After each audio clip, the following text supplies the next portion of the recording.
Гарыг чи наяа яаж тал? Энэ чинь зүгээр л нэг цаасаа. Үгүй штэ наа чи Чингис хааны нөгөө юу штэ гинч. Хөө тийм үү би тэгвэл чадвартай л гэсэн үг юм байна. Амар л юм. За чи яг намайг яах чаа? Алах чам уу те? Тэгвэл би ч юм алах юм аа тайлбарлаж өгье заа юу. За харъя л та. За эхнийх нь бол маш алдартай. Хүүхдүүд юм зурдаг болохоор энэ нөгөө булаши юм. Тэгэхээр энийг яг юунд ашиглах вэ гэхээр гэдэг. За дөрөвний шиг адилхан маш алдартай юм. Энэгээр хүүхдүүд гулаашаахаар энэгээр хүүхдүүд юм оролдоод хэрэггүй юм оролдоод хол. За дараачих нь чадвар бол тавчид. Энэ маш алдартай.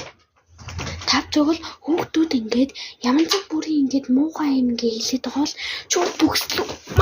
За дараачих нь маш алдартай. Энэ бол ийм тэмдэглэгч яг ийм энэгээр хэдүүл яадаг вэ гэхээр маш алдартай болохоор чууд хүүхэд уцаар орлоод ах юм бол чууд ингээд бүс олдож байгаа л зүгээр л ийм алдартай. Тэгээд дараагийн чадварыг би танаас заруулъя. Маш алдартай. Тэр бол зэнэлэгч.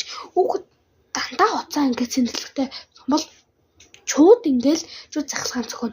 Тэр хонд нь яг захалгаан зөхж байгаад бүхслүүн маш алдартай.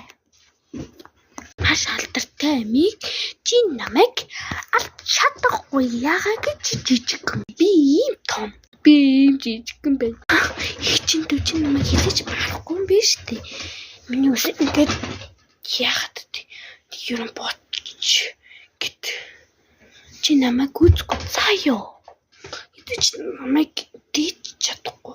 Би энэ цэнэс ч мaalаа шүү.